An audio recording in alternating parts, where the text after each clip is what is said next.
Hello students.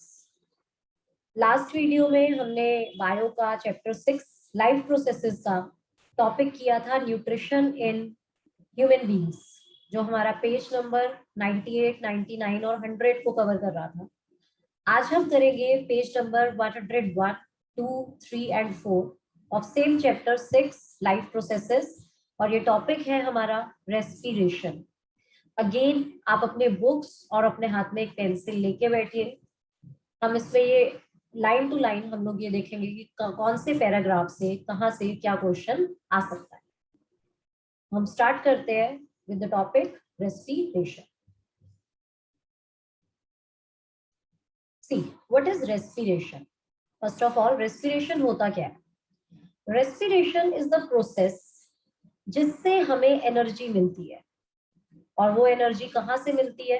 वो energy हमें मिलती है फूड से। जो हमने खाना खाया था, हम कहते हैं फूड इज द फ्यूल।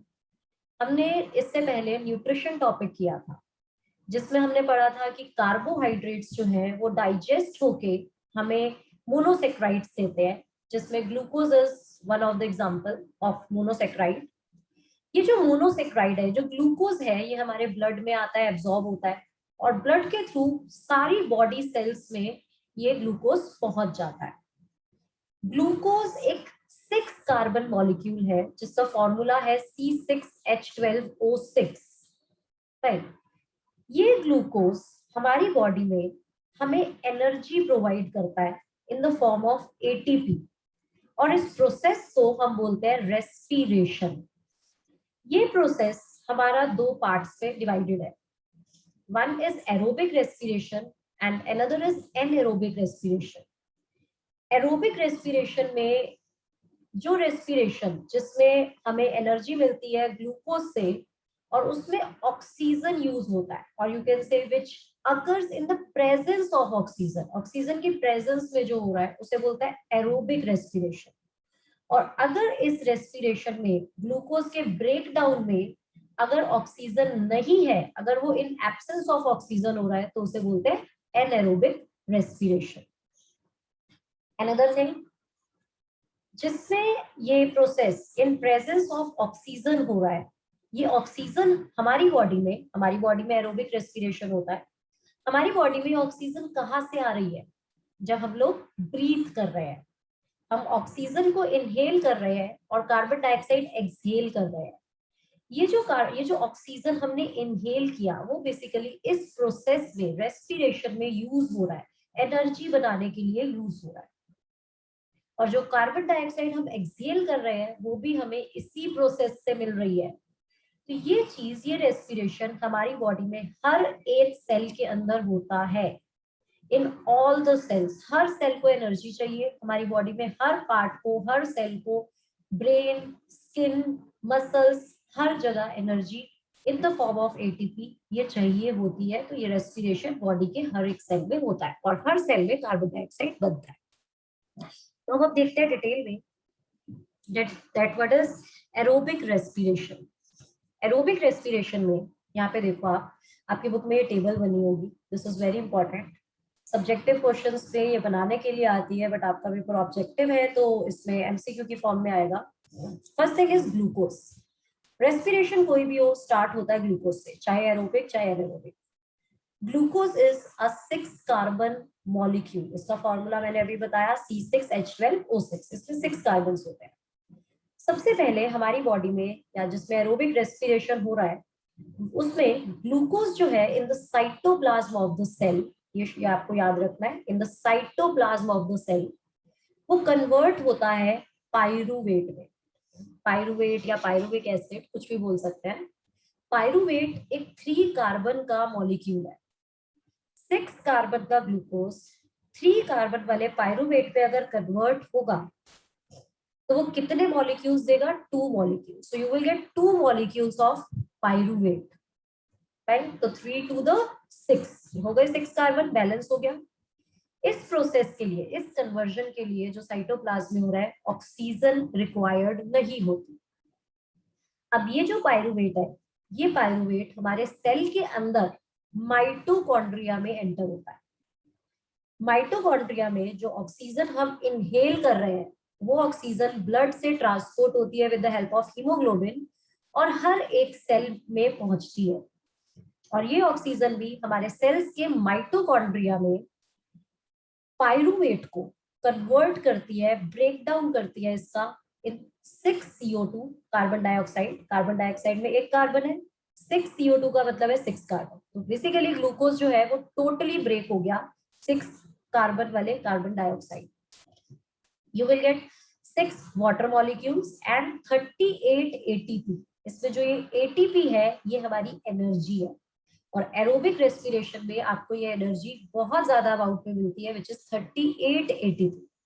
पर यही चीज अगर हम एनएरोबिक रेस्पिरेशन की बात करें, जो एक एब्सेंस ऑफ ऑक्सीजन होता है, फर्स्ट स्टेप मैंने आपको बताया इसमें ऑक्सीजन की रिक्वायरमेंट नहीं है। तो ये जो स्टेप है ग्लूकोज से पायरुवेट का बनना, ये एरोबिक में भी होता है और ये एनएरोबिक में भी होता है सेल के साइटोप्लाज्म में। पहले हम कर रहे हैं anaerobic respiration in yeast. Yeast के अंदर, yeast is a unicellular organism, उस सेल के अंदर ये प्रोसेस कैसे होता है, ग्लूकोज पायरुवेट बनता है in the cytoplasm of the cell. इसमें माइटोकॉन्ड्रिया नहीं है। In the cytoplasm of the cell ये पायरुवेट इथेनॉल, कार्बन डाइऑक्साइड और 2 ATP प्रोड्यूस करता है। इथेनॉल और CO2 में कन्वर्ट होता है और 2 ATP देता है। इथेनॉल 2 कार्बन मॉलिक्यूल है और ये टोटल कितने हो गए, 2 to the 4 carbon. CO2 1 carbon है तो यहाँ पे 2 बने, तो ये कितने हो गए 2 कार्बन। So 2 4 + 2 is 6 carbon. तो ये जो ग्लूकोज था 6 कार्बन का, ये 2 मॉलिक्यूल्स ऑफ इथेनॉल और 2 मॉलिक्यूल्स ऑफ कार्बन डाइऑक्साइड में ब्रेक होता है in case of yeast in anaerobic respiration, and this process is also called fermentation। इसको fermentation भी बोलते हैं। पर यू कैन सी हियर इस प्रोसेस में हमें सिर्फ 2 ATP मिलते हैं, एरोबिक में हमें 38 ATP मिले थे। इट मींस एरोबिक हमें एनर्जी ज्यादा देता है और एनारोबिक हमें एनर्जी कम देता है। Next is anaerobic respiration in muscles. हमारी बॉडी में जब हम बहुत ज्यादा एक्सरसाइज करते हैं तो हमारी मसल्स जो है उसकी डिमांड बढ़ जाती है फॉर ATP। क्योंकि उसकी डिमांड बढ़ती है ATP के लिए, वो ज्यादा कॉन्ट्रैक्ट और रिलैक्स कर रही है जल्दी जल्दी।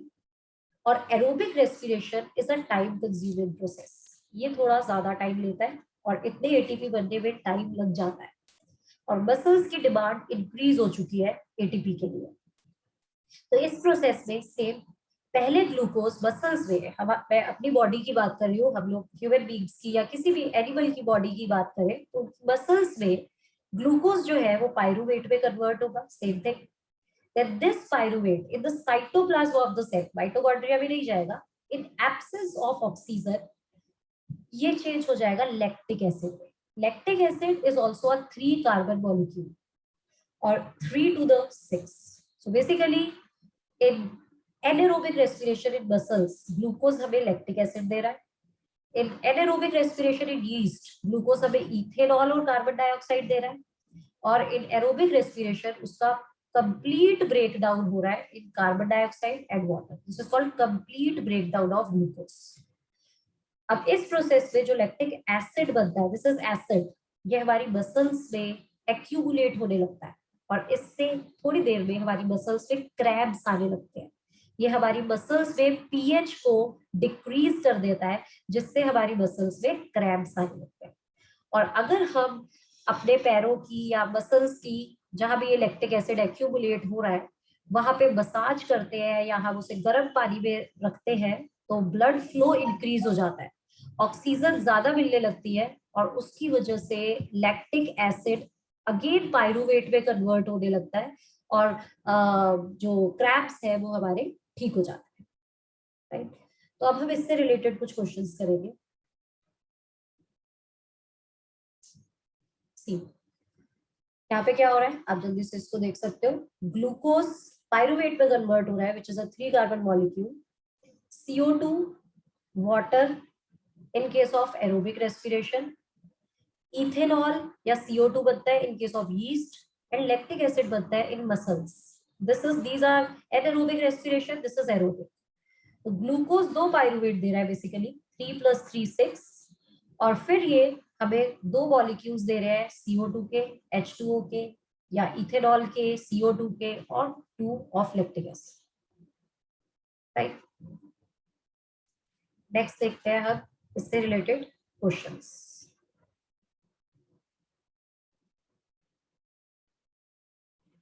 कम टू पेज नंबर 101। इसमें सबसे पहले आपकी दो एक्टिविटीज है, एक्टिविटी 6.4, 6.5। ये एक्टिविटी से रिलेटेड हम क्वेश्चन करेंगे।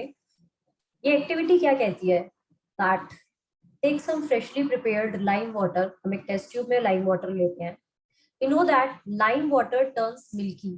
कोई भी लाइम वाटर जो होता है वो हमारा it turns milky in the presence of carbon dioxide.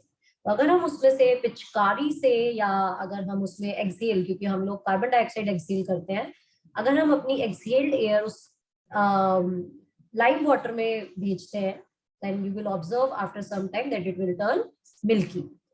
So question related to this thing. First, an experiment is set up as shown. Flask A and flask B contain lime water, 1 and 2 contain lime water. Air is pumped through the flask. यहाँ पे हमारे living organisms हैं जो exhale कर रहे हैं carbon dioxide. अगर ये कार्बन डाइऑक्साइड हमारे फ्लास्क 2 में जाएगी जिसमें लाइम वाटर है, what is the appearance of lime water in flask 1 and 2 after 10 minutes? Flask 1 में क्या होगा? व्हाइट कलर बनेगा, cloudy, it will turn milky. और ये कार्बन डाइऑक्साइड जो हमारी फ्लास्क 2 में जाएगी, फ्लास्क 1 में जाएगी, इसमें हमने पोटेशियम हाइड्रोक्साइड सॉल्यूशन डाला है। Potassium hydroxide solution absorbs carbon dioxide.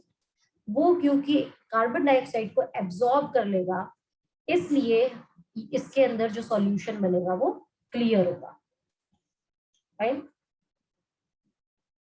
Next question is, यहाँ पे देखियो, जो अभी हमने बात की थी about the aerobic and the anaerobic respiration, कि ग्लूकोज जो है वो पायरूवेट में कन्वर्ट होता है in the cytoplasm of the cell. Pyruvate ethanol और कार्बन डाइऑक्साइड बना सकता है यीस्ट में, that process is called fermentation. और anaerobic respiration in absence of air होता है। और अगर हम एरोबिक की बात करें तो वो माइटोकॉन्ड्रिया में होता है। क्या क्वेश्चन हमारे इससे रिलेटेड आ सकते हैं? The substance which are produced by anaerobic respiration in yeast, yeast के अंदर क्या बनता है? इसके अंदर this thing represent produced and this thing represent not produced.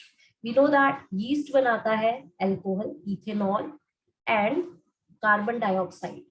So this thing is produced. So what is the answer? Alcohol and carbon dioxide. Produce, produced, not produced, not produced. Next is fermentation is a form of aerobic respiration. Fermentation, which is ये जो yeast में हो रहा है, it is a form of aerobic? No, false. The process of conversion of glucose into pyruvic acid occurs in cytoplasm of the cell. The breakdown of pyruvate to carbon dioxide, water and energy takes place in mitochondria. This is the complete digestion, carbon dioxide, water and energy. किसमें होता है? Mitochondria में। Now come to next page. ये वाला topic हम अभी हमने discuss किया था पूरा, इससे रिलेटेड मैच की फॉर्म में क्वेश्चन आ सकता है। This is the type of respiration and these are the products. Aerobic respiration में हमें क्या मिलता है? CO2, water and energy. Anaerobic respiration in yeast में हमें क्या मिलता है? Ethanol, carbon dioxide and energy. और एनारोबिक रेस्पिरेशन इन मसल्स में हमें क्या मिलता है? Lactic acid, carbon dioxide and energy. So this is the answer. आपके 4 ऑप्शंस आपको दिए होंगे इसमें, A with B, B with this and that। ये वाला ऑप्शन उसमें करेक्ट होगा। Aerobic respiration occur in dash of oxygen presence and anaerobic respiration occur in dash of oxygen absence. Which respiration is much efficient? Because we are getting more energy in aerobic respiration. तो कौन सी respiration ज्यादा efficient है? Aerobic respiration. It produces more energy. Now, assertion reason based question. The release of energy in aerobic respiration in aerobic process is much more than in anaerobic process. This is true. Aerobic में ज्यादा energy बनती है. Each glucose molecule produces 2 molecules of ATP and 38 in aerobic and anaerobic respectively. यहाँ पे उसने उल्टा लिखा हुआ है, एनएरोबिक में 2 बनते हैं और एरोबिक में 38 बनते हैं। सो assertion is true but reason is false. Next assertion, energy is used during the process of respiration. Energy is used during the process, so this is false. Energy used नहीं होती, produce होती है। respiration stores energy in the form of ATP, this is true. तो यहाँ पे देखो, यहाँ पे हमारा ये एटीपी के बारे में है कि हमारी जो एनर्जी है वो किस फॉर्म में बनती है, कहाँ पे किस फॉर्म में स्टोर होती है, ATP. What is the full form of ATP? It is adenosine triphosphate. ये भी आपको पता होना चाहिए। Now, next thing is, अगर हम इसी एनारोबिक रेस्पिरेशन की बात करें, during heavy physical exercise lactic acid is form from glucose inside the muscle cells because there is lack of oxygen. Oxygen कम हो जाती है हमारी। The following changes take place in an athlete body during a 100-meter race. Which change occurs first? Increased production of carbon dioxide bye muscles, क्योंकि energy ज्यादा चाहिए तो इस प्रोसेस में हमारा जो ग्लूकोज है वो जल्दी जल्दी टूटने लगेगा और कार्बन डाइऑक्साइड जल्दी जल्दी बनने लगेगी। तो इसमें सबसे पहला चेंज, रेस के अंदर अगर कोई भाग रहा है एथलीट तो उसकी बॉडी में सबसे पहला चेंज क्या आएगा? CO2 ज्यादा होने लगेगा। इसलिए हमारी ब्रीथिंग भी फास्ट हो जाती है, क्योंकि CO2 को जल्दी जल्दी निकालना है। ऑक्सीजन की डिमांड भी बढ़ रही है, ऑक्सीजन को जल्दी जल्दी इनहेल करते हैं, बट इतनी जल्दी वो हमारे ग्लूकोज को ब्रेक करके 38 ATP नहीं बना पाता, इसलिए वो एनारोबिक स्टार्ट कर देता है, सो दैट कम से कम 2 ATP तो मिले। Next, full form of ATP, adenosine triphosphate. Respiration is dash reaction. Respiration is dash reaction taking place in cell. It is exothermic reaction. ये गलत है। It is exothermic reaction that takes place in cell, क्योंकि ये हमारी energy को बनाता है। This is not endothermic, this is exothermic. Respiration is exothermic reaction, जिसमें एनर्जी बनती है और वो एनर्जी यूज होती है एंडोथर्मिक रिएक्शंस के अंदर, राइट? तो ये जो एटीपी बनता है वो एंडोथर्मिक में यूज होता है। Next, how much energy is released when terminal phosphate linkage of ATP is broken. यहाँ पे देखो इस पैराग्राफ में उसने क्या लिखा है? Why only ATP. ये आपको पता होना चाहिए क्यों एटीपी एनर्जी मॉलिक्यूल है। हमारी बॉडी में तो कितने सारे चीजें हैं, कितने सारे सब्सटेंसेस हैं, वो एनर्जी भी दे सकते हैं। Why only ATP is energy giving molecule? क्योंकि जब एटीपी का ब्रेकडाउन होता है किसमें? एडीपी और फॉस्फेट में, बनता भी इसी से है। रेस्पिरेशन में जब ग्लूकोज का ब्रेकडाउन हो रहा है कार्बन डाइऑक्साइड और इथेनॉल या किसी में भी कार्बन डाइऑक्साइड एंड वाटर, तो इससे जो एनर्जी हमें मिलती है वो एडीपी और फॉस्फेट को जोड़ के एटीपी बनाती है। अगर ये एटीपी टूटेगा, ब्रेकडाउन होगा एडीपी और फॉस्फेट में, तो ये हमें एनर्जी देगा और उस टाइम पे एनर्जी मिलती है 30.5 किलो जूल्स पर मोल। और ये सबसे ज्यादा अमाउंट ऑफ एनर्जी है हमारी बॉडी में जितने भी मॉलिक्यूल्स है उसमें सबसे ज्यादा एनर्जी हमें एटीपी से ही मिल सकती है। इसमें 1 मोल एटीपी आपको 30.5 kilo joules of energy provide करते हैं। So how much energy is released? 30.5। Exchange of gases, और इसीलिए ATP is the energy molecule. Exchange of gases in plants, यहाँ पे देखो प्लांट्स जो है वो एक्सचेंज कैसे करते हैं O2 और CO2 को? With the help of stomatas, right, and by the process of diffusion. So exchange of gases in plants occurs through dash by the process of dash, through stomata by the process of diffusion. Diffusion is insufficient to meet dash requirement of multicellular organisms like humans. This is oxygen. Diffusion is insufficient to meet oxygen. हमारी skin ऐसा नहीं कर सकती कि हम skin के through oxygen ले ले और कार्बन डाइऑक्साइड स्किन के थ्रू डिफ्यूजन के प्रोसेस से बाहर रिलीज कर दे, क्योंकि हमारी बॉडी में सेल्स ज्यादा है, बहुत सारे सेल्स हैं और इतने सारे सेल्स, इतनी सारी टिश्यूज, ये सिर्फ डिफ्यूजन से जो ऑक्सीजन आएगा वो उसके लिए सफिशिएंट नहीं होगा।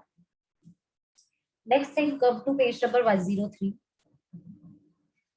इस पेज में इस पैराग्राफ में ये आपको क्या कहना चाह रहे हैं, ड्यूरिंग डे टाइम, देखो दिन में क्या होता है, हमारा जो प्लांट है वो फोटोसिंथेसिस करता है, जिसमें कार्बन डाइऑक्साइड और वाटर कन्वर्ट होता है ग्लूकोज और ऑक्सीजन में।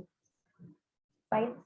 और डे टाइम में प्लांट्स भी रेस्पिरेशन करते हैं, नॉट ओनली ह्यूमन बीइंग्स या एनिमल्स को ही एनर्जी चाहिए, एनर्जी तो प्लांट्स को भी चाहिए, तो प्लांट्स भी रेस्पिरेशन करते हैं। तो प्लांट्स पे पूरा टाइम 24 आवर्स रेस्पिरेशन होता है, दिन में भी होता है रात में भी होता है, पर फोटोसिंथेसिस सिर्फ दिन में होता है। डे टाइम में प्लांट्स जब फोटोसिंथेसिस करते हैं तो वो CO2 और वाटर के से ग्लूकोज बनाते हैं और ऑक्सीजन बनाते हैं। ये जो ऑक्सीजन बनती है ये इतनी ज्यादा होती है अमाउंट पे कि ये रेस्पिरेशन में भी यूज हो जाती है। प्लांट को रेस्पिरेशन के लिए, लीव्स को रेस्पिरेशन के लिए जो ऑक्सीजन चाहिए उसको बाहर से लेने की जरूरत नहीं है, एयर से लेने की जरूरत नहीं है, जो फोटोसिंथेसिस में बन रही है उसी ऑक्सीजन से वो रेस्पिरेशन कर सकता है। और बाकी बची हुई ऑक्सीजन एयर में आ जाती है, इसलिए हम कहते हैं प्लांट्स ग्रो करो, प्लांट्स अच्छे हैं क्योंकि वो ऑक्सीजन देते हैं, वो यही ऑक्सीजन होती है। अगर हम कार्बन डाइऑक्साइड की बात करें, ये जो CO2 है जो रेस्पिरेशन से प्लांट्स में डे टाइम पे बन रहा है, ये कार्बन डाइऑक्साइड फोटोसिंथेसिस में यूज हो जाता है और प्लांट इस CO2 को बाहर नहीं निकालता, एयर में नहीं देता। वो बाहर से भी CO2 लेता है, एयर से भी स्टोमेटा के थ्रू कार्बन डाइऑक्साइड लेता है, और रेस्पिरेशन में जो कार्बन डाइऑक्साइड बनता है उसे भी यूज करके ग्लूकोज और ऑक्सीजन बनाता है। पर रात को क्या होता है, नाइट में क्या होता है, फोटोसिंथेसिस तो होती रही है बट रेस्पिरेशन होता है, एनर्जी तो हर टाइम चाहिए, रेस्पिरेशन होता है।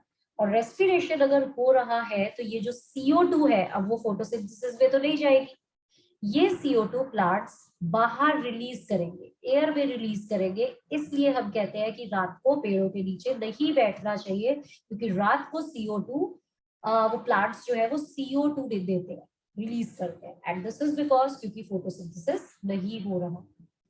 Now the question related to this है assertion in the daytime CO2 generated during respiration is used up for photosynthesis। तो CO2 जो जनरेट हो रही है रेस्पिरेशन से वो डे टाइम में फोटोसिंथेसिस में यूज हो रही है। So this is true, there is no CO2 release during day. तो इसके लिए जो CO2, इसकी वजह से जो CO2 है वो डे टाइम में एयर में रिलीज नहीं होती। This is true. So both A and R, assertion and reason are true, and reason is the correct explanation of assertion. Next, page number 103, यहाँ पे देखो उसने लिखे जो अमाउंट ऑफ डिसॉल्व्ड ऑक्सीजन, जो एक्वेटिक ऑर्गेनिजम्स होते हैं प्लांट या एनिमल, वो एयर से तो ऑक्सीजन नहीं लेते, वो ऑक्सीजन कहाँ से लेते हैं, वाटर से। एंड ऑलवेज रिमेंबर, वाटर का H2O का ऑक्सीजन वो नहीं होता जो एक्वेटिक एनिमल्स लेते हैं। ये वो ऑक्सीजन है जो हमारे एयर से वाटर में जाता है, वाटर के अंदर डिसॉल्व हो जाता है, उसे बोलते हैं dissolved oxygen. It is not water जो स्प्लिट हो रहा है H2 या O2 में और वो ऑक्सीजन एक्वेटिक एनिमल्स ले रहे हैं। It is the dissolved oxygen जो एयर से पानी में गई है और वहां से वो एक्वेटिक एनिमल्स ब्रीथिंग करते हैं, वहां से वो ऑक्सीजन को लेते हैं। सो और ये जो ऑक्सीजन, डिसॉल्व्ड ऑक्सीजन पानी में है, एयर के कंपैरेटिवली ये काफी कम है। इसलिए जो एक्वेटिक ऑर्गेनिजम्स होते हैं उनका रेट ऑफ ब्रीथिंग ज्यादा होता है, क्योंकि ऑक्सीजन कम है तो वो जल्दी ब्रीथ करते हैं ताकि उनकी रिक्वायरमेंट पूरी हो सके। So why the rate of breathing in aquatic organism is much faster than terrestrial organisms? Because the amount is fairly low as compared to the amount of oxygen in air. Dash is the respiratory organ of fishes. You know, this is gills.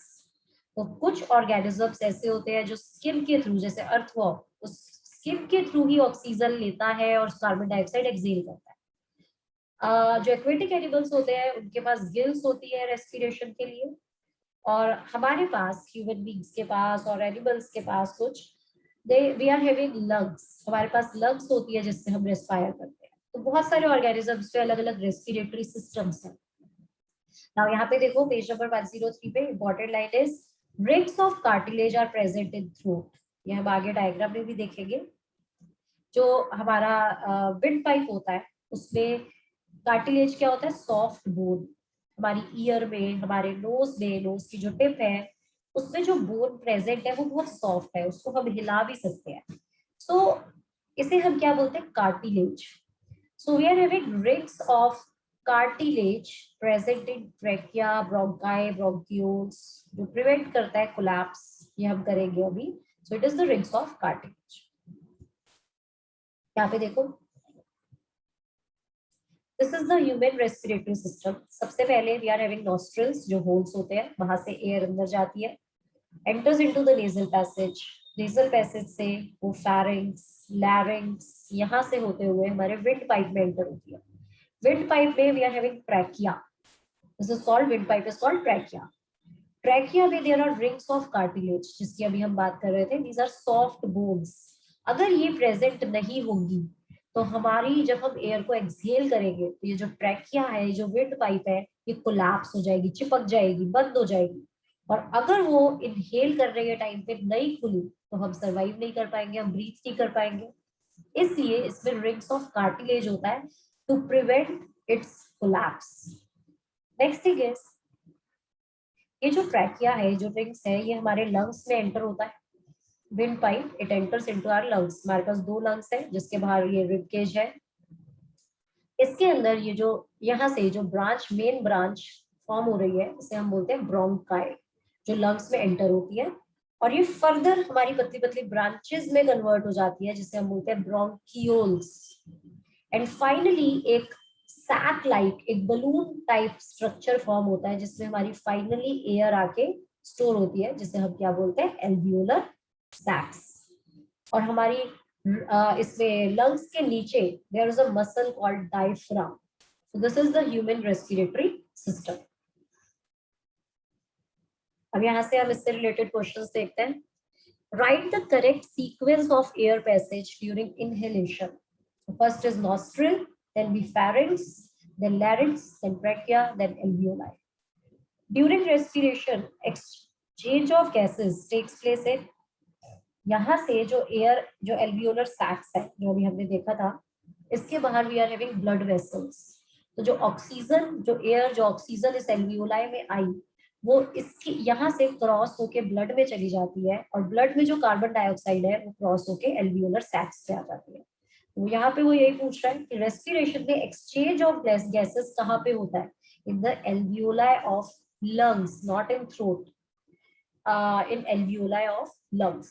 The structural and functional unit of lungs is alveoli. Then, next question, the rate at which oxygen moves from alveoli of our lungs into our blood, जिस speed से Q alveolar sac से जो air है, जो oxygen है, वो blood में जाता है, this is due to the difference in oxygen concentration, this is called diffusion. Diffusion यही होता है, the movement of air from high concentration to low concentration, movement of gases, oxygen या कोई भी gas from high concentration to low concentration। तो alveolar sac से वो blood में क्यों जा रहा है, क्योंकि blood के अंदर ऑक्सीजन कम है और alveolar sacs में ज्यादा concentration है। So because of the difference in oxygen concentration between alveoli and lungs, then we have which process occurring in human body does not involve energy from respiration। इसमें से कौन से process को energy नहीं चाहिए? Contraction of heart muscles, obviously muscles को energy चाहिए। Diffusion of oxygen from alveoli into blood, because this is diffusion from high concentration to low, तो इस प्रोसेस के लिए कोई भी एनर्जी नहीं चाहिए होगी। बॉडी के टेम्परेचर को मेंटेन करने के लिए या ब्रेड को डाइजेस्ट करने के लिए भी एनर्जी इज रिक्वायर्ड।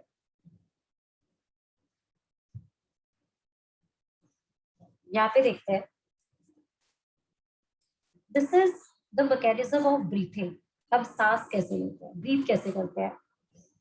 जब हम ब्रीथ इन करते हैं, मतलब हम जब एयर को इनहेल करते हैं, तो हमारा जो लंग्स है, जो कि रिब केज में है, rib cage it moves outward and upward, वो ऊपर की डायरेक्शन में जाता है और थोड़ा बाहर आ जाता है। और जो डायफ्राम है, जो ये मसल है डायफ्राम, इट बेसिकली कॉन्ट्रैक्ट्स, ये कॉन्ट्रैक्ट हो जाती है, जिससे हमारी थोरेसिक कैविटी, जो हमारी चेस्ट कैविटी है, इसका एरिया, इसका वॉल्यूम इंक्रीज हो जाता है। जब ये बाहर आएगी, रिब्स आउटवर्ड आएगी, अपवर्ड जाएगी, तो उससे हमारा एरिया, हमारा सॉरी वॉल्यूम इंक्रीज होगा, और डायफ्राम कॉन्ट्रैक्ट हो गया, थोड़ा सा नीचे आ गया, इससे भी इतना वॉल्यूम बढ़ गया लंग्स में। जब वॉल्यूम बढ़ जाएगा तो प्रेशर कम हो जाएगा, और जब प्रेशर कम हो जाएगा तो एयर बाहर से अंदर आएगी। सो this is the mechanism of inhalation. हम ऐसे इनहेल करते हैं। और एक्सहेल कैसे करते हैं? जब हम एक्सहेल करते हैं, यू कैन ऑब्जर्व, हमारा जो रिब केज है वो अंदर की साइड पे इनवर्ड और डाउनवर्ड अपनी ओरिजिनल पोजीशन पे चला जाता है, और जो डायफ्राम है वो रिलैक्स हो जाता है। इससे वॉल्यूम जो है वो कम हो जाता है और प्रेशर इंक्रीज हो जाता है, और इस प्रेशर के इंक्रीज होते ही हमारी एयर हम लोग एक्सहेल कर देते हैं, बाहर निकाल देते हैं। फाइन, यहाँ पे देखो, alveoli provides surface where exchange of gases takes place. That exchange of gases कहाँ हो रहा है? हमारे alveoli में। Walls contains excessive blood vessels, उसके आसपास blood vessels है, और हम ब्रीथ कैसे करते हैं? हमारी रिब्स ऊपर चली जाती है, डायफ्राम फ्लैट हो जाता है, और चेस्ट कैविटी लार्ज हो जाती है, जिससे हमारी एयर अंदर आ जाती है। फाइन। और सिमिलरली एक्सहेल के टाइम पे हम लोग, हमारा प्रेशर अंदर बढ़ता है और हम लोग कार्बन डाइऑक्साइड को एक्सहेल करते हैं। There is a term residual volume. Residual volume क्या होता है कि जब हम कार्बन डाइऑक्साइड को बाहर एक्सहेल कर भी देते हैं ना, तो भी कुछ अमाउंट ऑफ एयर हमेशा हमारी लंग्स में रहती है। So residual volume of air, so that there is a sufficient time for oxygen to be absorbed and for the carbon dioxide to be released. इसके लिए कुछ अमाउंट ऑफ एयर हमारी body में हमेशा, हमारे लंग्स में हमेशा रहती है, सो दैट ज्यादा टाइम मिल सके ऑक्सीजन को एब्जॉर्ब होने का और CO2 को रिलीज होने का। So question related to this. Alveoli contain an extensive network of blood vessels. This is true. इसके आसपास सारी blood vessels होती है। Alveoli is the site where exchange of gases occurs. This is fine. इसी के लिए ही blood vessels है. So both are true and reason is the correct explanation of assertion. Which of the following statements is or are true about respiration? In this case, आप अगर इसमें read करते हो तो इसमें आपको सेकंड पॉइंट मिलेगा जो कि ठीक होगा। In alveoli, exchange of gases takes place. Oxygen from air diffuses into blood and CO2 from blood into alveolar sacs. Lungs always contain a residual volume of air. Lungs में हमेशा कुछ amount of air रहता है. It provides sufficient time for oxygen to be absorbed and CO2 to be released. So A and R both are true, and reason is the correct explanation of assertion. Next. यहाँ पे देखो, हमारी body में oxygen और CO2 transport कैसे होता है। In our body we are having red blood cells. Red blood cells में we are having hemoglobin. तो ये जो हीमोग्लोबिन है, ये बेसिकली हमारे ऑक्सीजन को ट्रांसपोर्ट करता है। सॉरी, ऑक्सीजन हमारी बॉडी में कैसे ट्रांसपोर्ट होता है? With the help of haemoglobin. तो हीमोग्लोबिन हमारी बॉडी में ऑक्सीजन को ट्रांसपोर्ट करता है। Here it is, it has affinity for oxygen. पर अगर हम कार्बन डाइऑक्साइड की बात करें, जो हमारे रेस्पिरेशन से, एरोबिक रेस्पिरेशन से हर एक सेल में बन रही है, वो कार्बन डाइऑक्साइड हमारे ब्लड में आती है, ब्लड में एंटर होती है, और ब्लड उसको लेके लंग्स तक आता है। पर वो लंग्स में आने के बाद वो ब्लड में ट्रांसपोर्ट कैसे होता है? ब्लड उसको क्यों ट्रांसपोर्ट करता है? ब्लड पे हीमोग्लोबिन तो CO2 को बाइंड नहीं करता, उसके पास तो इतनी एफिनिटी नहीं होती CO2 के लिए। Only 15 to 20% carbon dioxide is transported with haemoglobin, haemoglobin की हेल्प से। अब गैस तो ट्रांसपोर्ट नहीं हो सकती ना, वो गैसियस फॉर्म में तो ट्रांसपोर्ट नहीं होगा। तो क्या होता है कि वो हमारे ब्लड में डिसॉल्व हो जाता है in the form of bicarbonate ion. ये आपको नहीं करना है, बट यू शुड नो कि कार्बन डाइऑक्साइड जो है वो हमारे ब्लड में डिसॉल्व्ड फॉर्म में ट्रांसपोर्ट होता है, पर ऑक्सीजन हीमोग्लोबिन की हेल्प से ट्रांसपोर्ट होता है। So haemoglobin is the respiratory pigment in human beings. It transport oxygen in human body. So both are true, and reason is the correct explanation. Carbon dioxide cannot be transported with hemoglobin. True or false? False. Transport होता है, it is more soluble in water than oxygen is. It is transported with hemoglobin, but बहुत थोड़े amount, right? बाकी वो dissolved form में ही transfer. अब कुछ common questions करते हैं इस टॉपिक से related. Respiration it is a catabolic process that uses oxygen, produces carbon dioxide, and convert released energy into ATP. The diagram shows human gas exchange system. What are W, X, Y, and Z? You can see here. Yeah. In this case, W is larynx. This X, ये क्या represent कर रहा है? X represent trachea, the windpipe. Y क्या represent कर रहा है? Y represent bronchi, bronchioles. These are bronchioles, and bronchus is this Z, the main जो stem हमारी lungs में enter हो रही है, Z. This is bronchus, so it is D. Next, this diagram shows the ribs and some of the muscles used in breathing. Which muscle relax in moving from position X to position Y? This is diaphragm. This is diaphragm.